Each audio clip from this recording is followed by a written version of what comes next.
The Detroit Lions taking on the Tampa Bay Buccaneers week 2.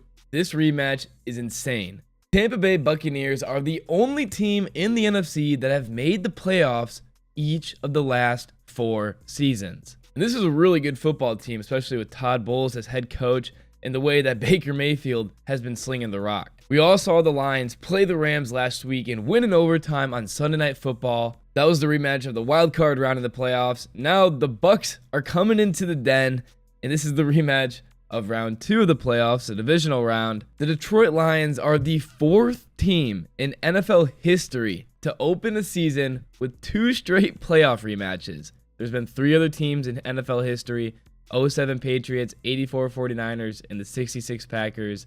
And all 3 of those teams went on to win the NFL title. So that's a pretty good stat to be a part of. The Lions are just in playoff mode. They played 3 playoff games last year. Week 1 was pretty much a playoff game, and then this is going to be another one. 5 straight playoff games. This is great experience for a young core. In a Jared Goff, Baker Mayfield rivalry might be brewing, as this is the 3rd time the Lions have played the Bucs in the last 336 days, under a year. Let's get into the keys of the game. The first key, let's start with the obvious one, the Lions secondary.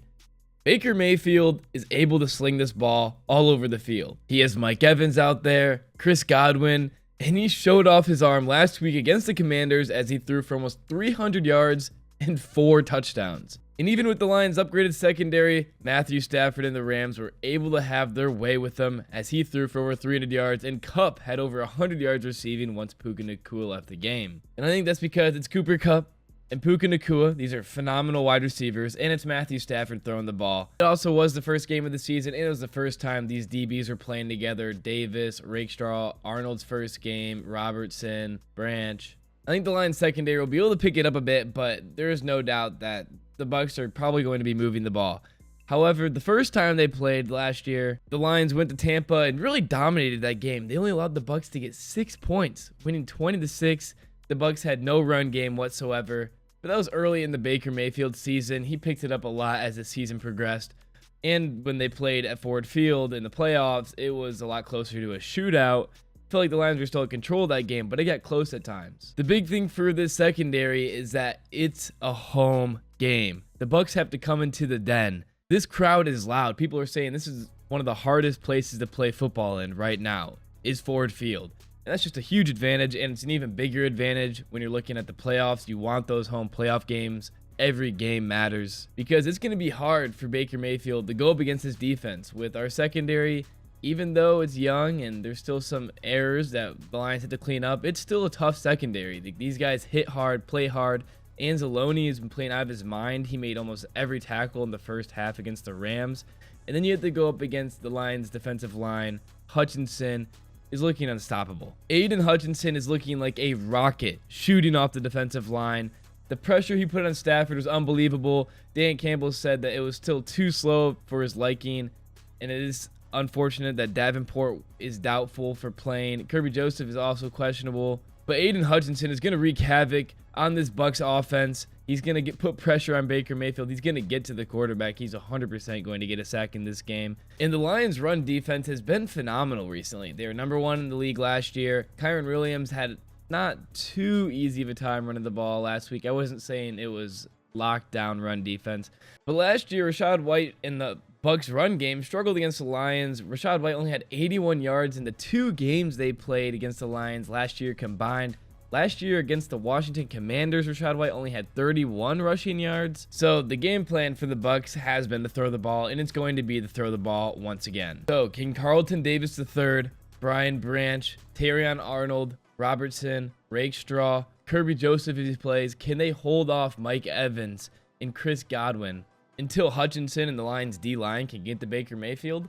I think they can do it, but I think they're also going to struggle at times in this game. Flipping the field is where I think the Lions get their advantage.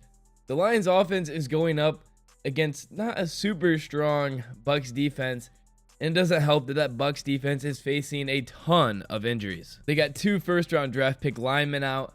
They got 2 starting DBs out and 2 more backup DBs out. And so with the Lions having the overall advantage in this game, you know, the Bucs, they're going to be aggressive. They're going to blitz. And the game plan might be to try to outscore the Lions. If the Bucs are 4th down, midfield, they might have to go for it because their defense might not be able to stop the Lions offense. We'll see what happens. But if Ben Johnson's scheme can't be stopped, then Baker Mayfield's going to have to outscore that offense. And I don't know if that's possible.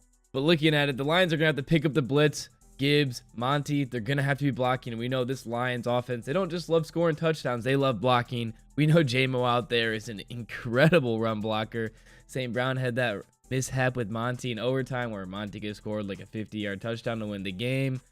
He apologized for it. I think everyone's seen that by now. But even though this Bucs defense, especially the secondary, is looking really weak, they definitely deserve a lot of credit with the blitzes, the pressure they put on the quarterback, and their run defense. The run defense against the Lions last year was pretty solid. And Penei Sewell is questionable. He is certain that he is playing, though, but he is dealing with an injury. Overall, I think this Lions game plan is going to be getting the ball out fast. Against this blitz, it's going to be all St. Brown, Laporta, and Gibbs in the receiving game. Some people said that St. Brown didn't really look like himself last week. He wasn't giving full effort because of he stopped blocking in the run game at one point. It was just a mistake.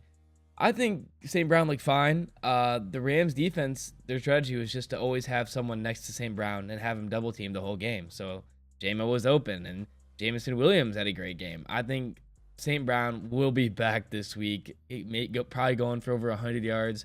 Also have Laporta getting a lot of catches in this game. I think he's going to be a big target for Goff. I mean, Goff and Laporta, first, I mean, obviously, he's already a big target. But I could see Laporta having, like, a career game against the Bucs here. And Gibbs getting dumped off into the backfield with screens, or if the pressure's getting to Goff or the blitz, I think we're going to see a lot of Gibbs in the passing game. Overall, I think it's going to be close. I have the Lions, honestly, winning by a touchdown.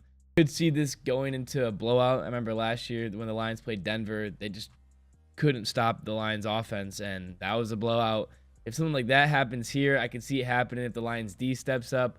However, I think Baker Mayfield's easily going to throw for over 250 yards, though, against this Lions secondary. He's good. Mike Evans is unbelievable, even though he's 100 years old. Just with the Bucs secondary looking this weak against the Lions pass game, really worries me if I was a Bucs fan. I don't think that is going to go their way whatsoever. They're going to need some really big plays on defense. I think they're going to be blitzing it a lot because of that to make up for their secondary. And to be really big for the Bucs, they just get a run game going. Rachaad White, if they can get him going, it'd open up a lot of things for that offense, and it'd be a lot easier for them to move the ball, and they can control the ball and time of possession and then give their defense a break. I think their defense is really going to be struggling. Just Rachaad White hasn't had very big games against the Lions, and I believe the Bucs, I think they have one of the worst, pretty sure it's the worst run game in the NFL. Really exciting matchup, though. Another playoff game pretty much for the Lions. Great rematch. It's really helpful that it's at home, and the Lions crowd has been extremely loud. I also love that 1 p.m. game, first one of the season. Those are my keys to the game, what I think is going to happen. I think the Lions could blow this team out. I think they're going to win by at least a touchdown. I know I said the Lions would blow out the Rams, but I swear, the Lions were just one Goff interception away from really that game not being close whatsoever. It doesn't go into overtime. You know, if Goff doesn't get picked off there when the Lions are driving out on the field, if John Johnson doesn't make that great play and pick off and knock St. Brown to the ground and somehow comes up with that interception, you know, Lions, they're looking like they were going to score a touchdown there. It's a totally different game. I just say that because I said I thought the Lions I think they were going to blow out the Rams, and it was 17-3 at one point. I was wrong, but, you know, it wasn't as far-fetched as some people thought it was, I think. Anyway, let me know what you think about this game in the comment section below. If you enjoy my content, I'd appreciate like, subscribe. Thanks for watching.